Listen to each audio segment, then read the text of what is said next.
up a chair, pour up your heart. A little bit of life talk, a little bit of truth talk. Rhea, Kat, and Carmen, come on in. Laughing while they let the light shine in. Everyday stories, every little thing, tied to the word that makes our hearts sing. Rhea, Kat, and Carmen, press play. Finding grace in the middle of your day. Real talk, real love, real God. Welcome to the show. Let's walk with God today. Hello, everyone, and welcome back to our Listen In podcast. I'm Kat. Hello again, I'm Carmen. Rhea here, and thank you for joining us today. So, today's topic is one that fascinates many people and honestly scares some people too. So, ngayon, we will talk about the book of Revelation, meaning the end times, and whether the events happening around us today could be connected to biblical prophecy. Totoo yan, Miss Rhea. Talagang napaka-timely ng topic na ito with everything happening in the world, wars, economic uncertainty, natural disasters, and social unrest. Marami ang nagtatanong, are we living in the end times? Isang malaking question mark yan. Well, hindi po kami nag-claim na kami ay prophecy experts or Bible scholars. However, we want to explore what the scripture says and share our reflections, yung mga napag-aralan po namin through the lens of faith. So, grab your coffee, soda, water, whatever, settle in, and usap tayo, ha? Pero pray muna. Okay? Heavenly Father, we thank you for this opportunity to gather and discuss your word. As we talk about the book of Revelation and the end times, we ask for your wisdom, understanding, and guidance. Help us approach this topic with humility and discernment. Protect us from fear, confusion, and speculation, and instead fill our hearts with faith, hope, and trust in you. May everything we discuss today bring glory to your name and encourage those who are listening. Remind us that no matter what happens in this world, you remain sovereign and faithful. We commit this conversation to you. In Jesus' name we pray. Amen. Amen. Amen. Simulan ko na ha. Sige. So, ang unang question, what does end times really mean? So, let's start with the basics. Kasi when people hear the phrase end times, ang unang naiisip talaga ay apocalypse, destructions, and the end of the world. Kaya parang katapusan na ba kahit gera, 'di ba? Takot.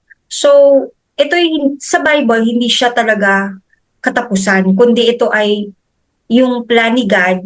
It's starting to be revealed, and the coming of Jesus Christ. Yes. Merong mga attempt to visualize this through movies. Parang eksena sa movie yung massive disasters, global chaos, people trying to survive. Lalo na yung may mga zombie, andyan yung mga earthquakes na nagtatakbuhang mga tao na di mo malaman kung saan sila pupunta. But biblically speaking, the end times refers to the period leading up to the return of Jesus Christ and the fulfillment of God's plan for humanity. Yeah, ang nakakatuwa is that many Christians believe ang last days actually began with the first coming of Jesus. So, parang 2,000 years na pala na we've been living in the last days. Tagal Ay, oo. Kaya that means the Bible isn't necessarily talking about a short period of a few years. So it refers to an era in God's timeline. Yes, and speaking of God's timeline, di naman talaga natin alam exactly ano yung equivalent ng 1 hour ni God, ng 1 day ni God, di ba? So instead of asking, are we in the end times? Maybe the better question is, how should we live while waiting for Christ's return? Because the focus of Scripture isn't simply information, it's transformation.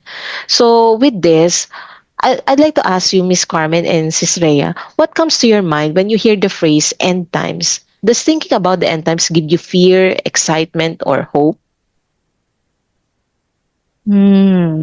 Okay, for me, naging hope na siya.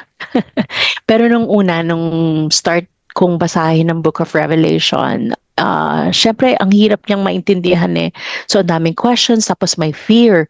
Kasi nga, yung naririnig pa from so many people, nakakatakot naman yan, end of the world, ganun. Pero ngayon, fast forward, sa mga naintindihan ko na, pero marami pa akong dapat maintindihan, nagkakaroon na ako ng hope that when Jesus comes, kumbaga rescue, it's the blessed hope. And I look forward to that. Siguro lang sa dami ng nangyayari ngayon, I look forward to the time that Jesus will come na susunduin niya na ang mga believers. Parang ang sarap lang. Oo nga, tama. Alam mo, thankful ako sa iyo, Car, kasi during pandemic 2020, you reach out to me and naaral natin yung Revelation. So talagang malaking tulong siya sa akin. And of course, at first kasi when I was reading Revelation, talagang takot ako. It was really more of fear kasi hindi ko siya naiintindihan. So yun. But then as we get to read it and understand about it and study about it, nagkakaroon talaga ako ng hope. Kaya yung excitement, may excitement ako na na parang pag natalo ni Jesus yung devil or yung yun doon ako nagkakaroon. Pero more of hope talaga. Kaya yun. So yeah, magandang question yan siya. So para sa inyo, so our next segment is what's the main message of Revelation? So let's be honest. 'Di ba? Sabi ko nga kanina, nung una kong binabasa ang Revelation, talagang fear ang nafe-feel. Revelation can be intimidating. Para siyang nasa movie talaga kasi may mga dragons, beasts, seals, trumpets, bowls of judgment. I mean, it's easy to get overwhelmed. So yun talaga ang nararamdaman ko. Kaya rin siguro ang daming tao yung nauunahan ng takot or negativity na, Book of Revelation, ako, ang bigat niyan or ang hirap basahin niyan or nakakatakot kasi end of the world. Ganun kaagad di ba? Pero, we, as tayo Christians, meron tayong duty. Kung inaaral natin ang Book of Bible, wag natin iiwan ang Book of Revelation. Part siya ng Word ni God, di ba? Kailangan. At saka sa totoo lang, it's the only book in the Bible that gives a blessing to those who read it. Di ba? Kaya siguro ganun din may reward na kagad, but we know our reward is we will be with the Lord. But I remember, nung nag-uumpisa ako, naghahanap ako ng mga kasama na pwedeng mag-aral ng Book of Revelation. Nahirapan ako kasi parang walang may gusto. Tapos nung may isang group na sasalihan ko sana, and without mentioning the church or the name, nung sinabi ko na ito yung nasa heart ko, ang sabi niya, and she's a pastor's wife, sabi niya, ay, ang bigat. Nalungkot ako kasi bakit mo sinasabi yan? Or bakit ganyan ang mo point of view mo? So, then I realized maybe it's not the time, or really just people have this perception about the Book of Revelation.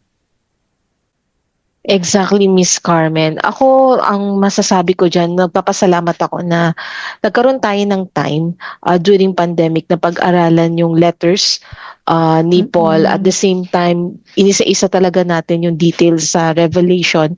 Kasi nung hindi ko pa siya nababasa at na-encounter ko siya sa different mediums, ang thinking ko, ang revelation is wala namang important sa buhay ko.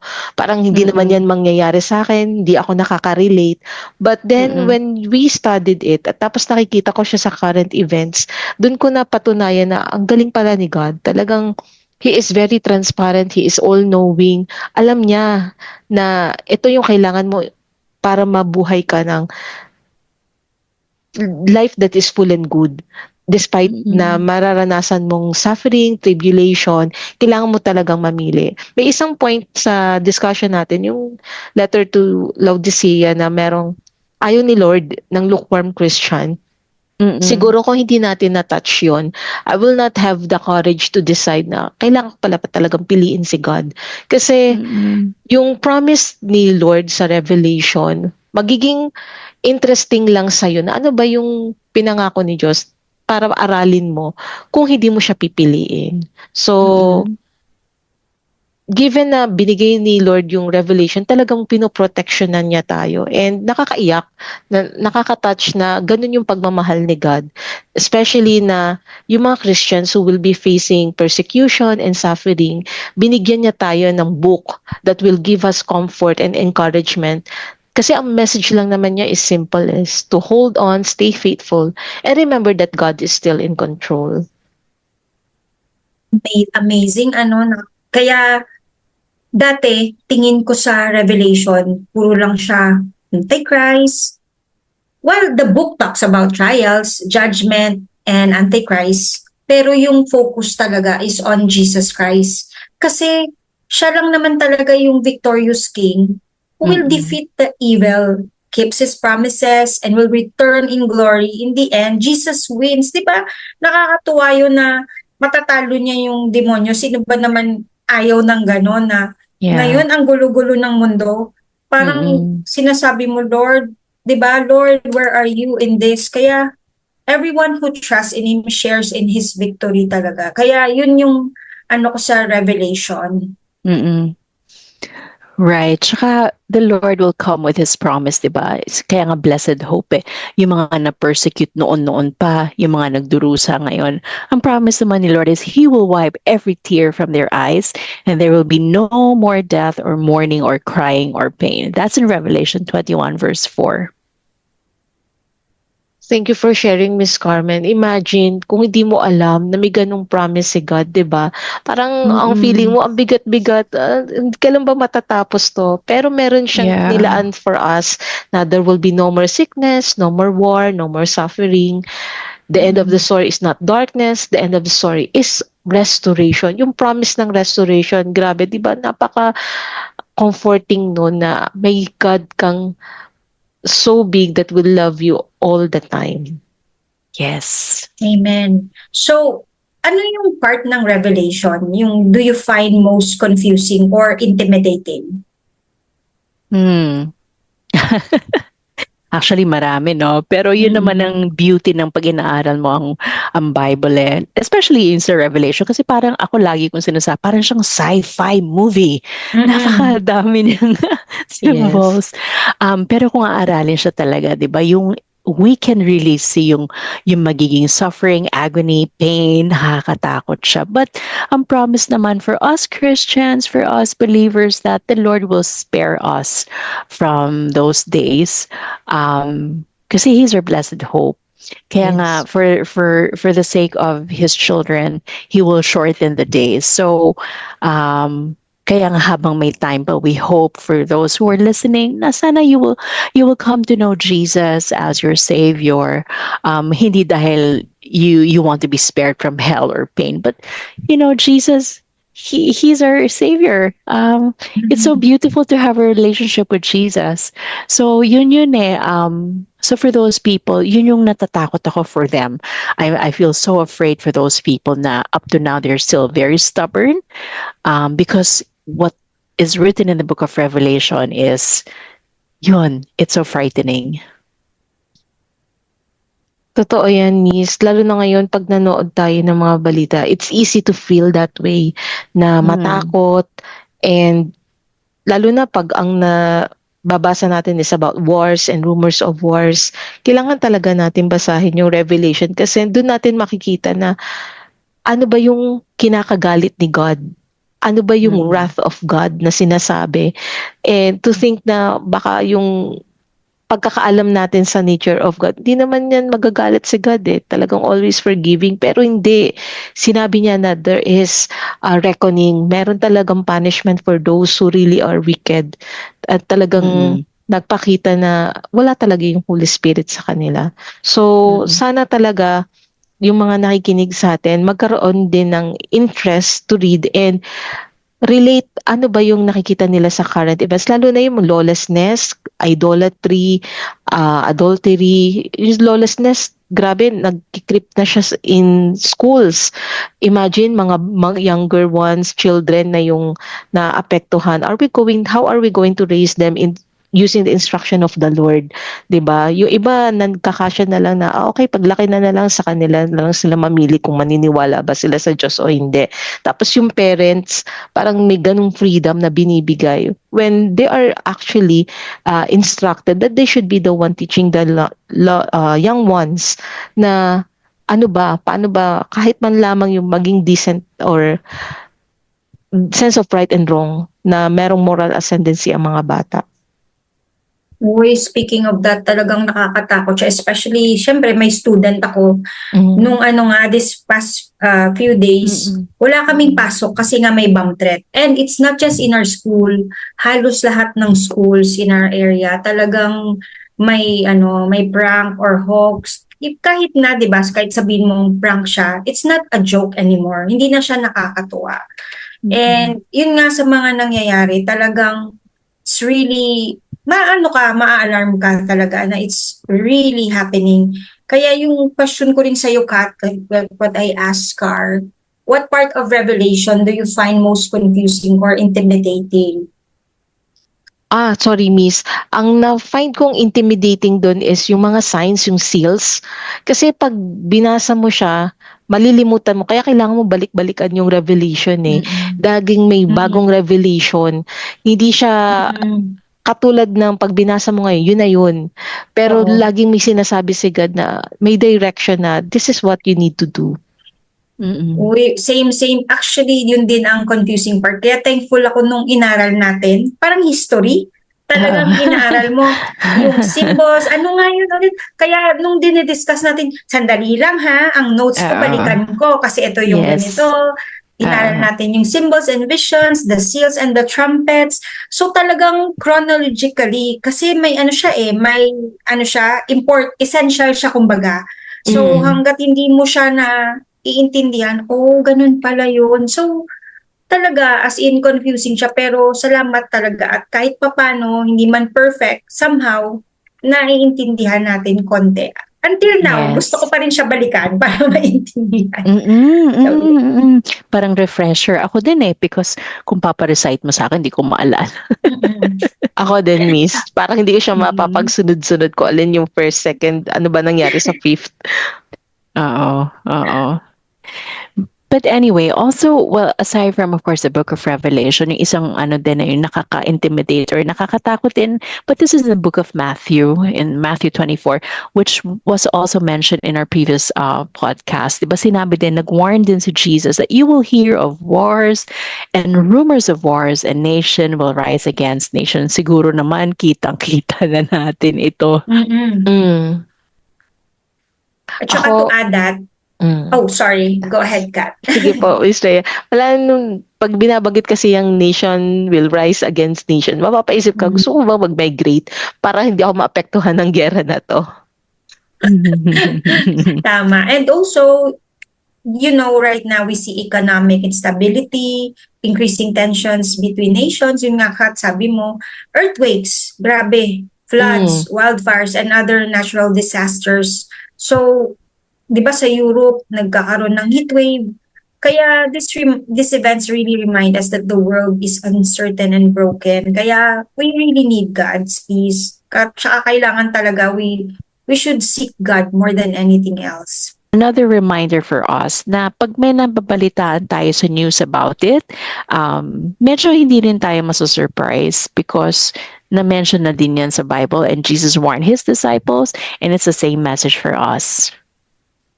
Sabi nga ni Jesus, Miss Carmen, see to it that you are not alarmed. Yun yung response na hinihintay sa atin pag nabalitaan natin na may mga ganitong rumors of wars.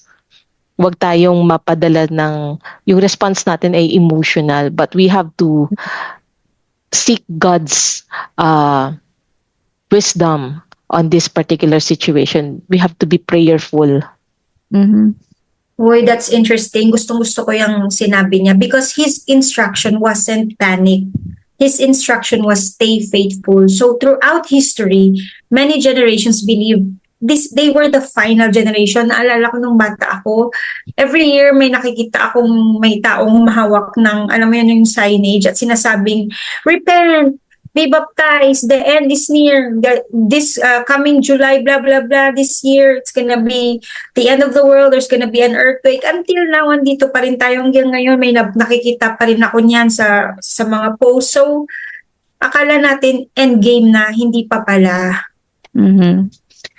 And while current events remind us that Christ's return is getting closer, careful din tayo not to turn every headline into a prophecy chart. Hindi naman porket may nangyayari uy, prophecy yan or prophetic ito.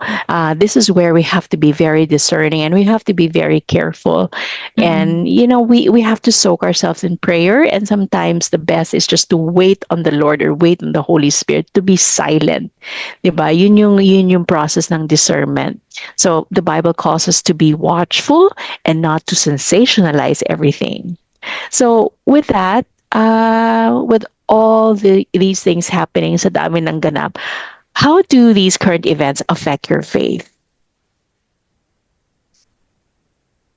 Ako po, personally, kung hindi siguro araw-araw magti-take time na magdasal and read God's Word, padadala ako nung mga nakakalungkot na balita. Lalo na po yung mga shooting incident, yung mga injustices, pagtaas ng presyo, yung feeling mo talagang ang hirap-hirap mag-survive. Magiging response mo is parang, bakit ganito yung buhay ko? I feel so kawawa, na hopeless ang dating. But with revelation, you know that this has been defeated, na victorious si God, na overcome niya to, and you have that living hope. Oo, tama. I agree with that one. Ako naman, current events, nire-remind ako na yung world natin is really temporary. In just a snap, mawawala siya talaga. Kaya doon ako naniniwala that God's word is really true. Naalala ko nung bata ako, sinabi sa akin ng tatay ko, hindi ko makalimutan, na ang pinakamagandang book sa lahat ay yung Bible. Kasi nandun na lahat. Yes. Parang hindi ko siya gets. Pero nung when my son and I homeschooled, doon ko nakita lahat ng subjects niya, from math, English, kahit Filipino, name it, lahat ng subjects merong mga Bible verses, and na-connect siya namin sa lesson. It's so amazing. So even yung nangyayari ngayon sa mundo, nakukonect ko na siya na talagang, Lord, your word is really true. So tama ka, kung hindi mo talaga siya aralin, you will really lose hope. And because of what's going on, na-encourage ako to trust God more, pray more, and stay faithful. Kahit minsan nang hirap-hirap. Pero thank you, Lord. Sorry, go ahead, Ray. Oh, sorry, Cargo. No, I just wanted to say about the timing. Siguro marami rin nagtatanong, so kailan ba mangyayari? Wala namang nakalagay na calendar year sa Revelation kung kailan magugunaw ang mundo. But in Matthew 24 verse 36, it says there, no one knows about the day or hour. So it's our Lord God the Father who knows the timing, not even the Son. Ang nakakatuwa dito, nakikita natin yung Trinity, di ba? Yung relationship nilang tatlo. They're three separate persons and three separate gods, but only the Father knows. So very clear yan. So pag may nagde-declare na, magugunaw ng mundo at this particular time or this year, wag po tayong padadala. So not a pastor, not a preacher, not a YouTuber, not an influencer, not a self-proclaimed prophet can say exactly when. So careful tayo. Totoo yan, Miss Carmen. Pag binasa mo yung Revelation, may isang example doon na when the first trumpet was blown, there was silence for half an hour sa heaven. And you would think, gaano ba katagal yung half an hour, ba't kailangan nilang huminto? So maaalala natin talaga na yung si God, iba yung timeline talaga niya. So He is really the one who knows when Jesus would come again. Even si Jesus siya nagsabi, di niya alam. But He gave us the assurance that He will come and He will save us. And God didn't, ang comforting lang nung idea na hindi tayo binigyan ng exact date para matakot na, He didn't ask us to figure out the date. He asked us to remain faithful until He comes. That's right. So, Amen. kaya naman preparation is more important than prediction.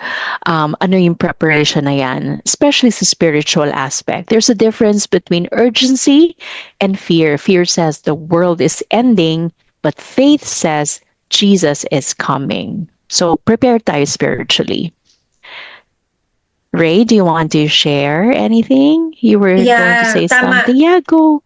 Yeah, it's okay. Tama naman na hindi tayo dapat nagsiset ng times kasi wala naman talagang sinabi si Jesus. Kaya the best nating gawin talaga is to remain faithful at mag-antay and live life. Same pa rin. It's Yes. parang di ba wala namang mawawala kung maging faithful tayo until the end kasi the reward is going to be there.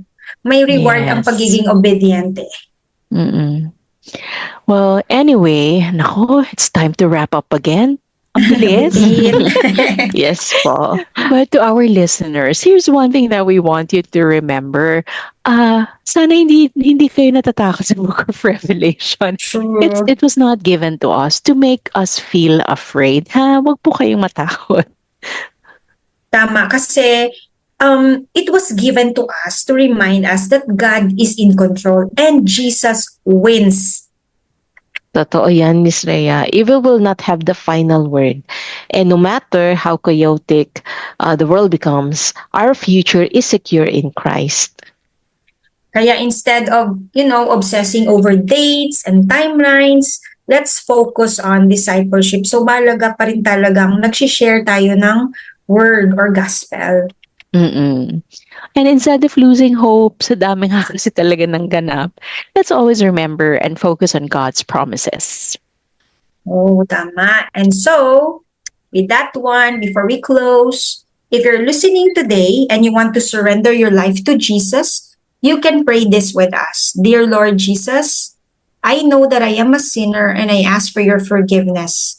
I believe you died for my sins and rose from the dead. I turn from my sins and invite you to come into my heart and life. I want to trust and follow you as my Lord and Savior. In your name, amen.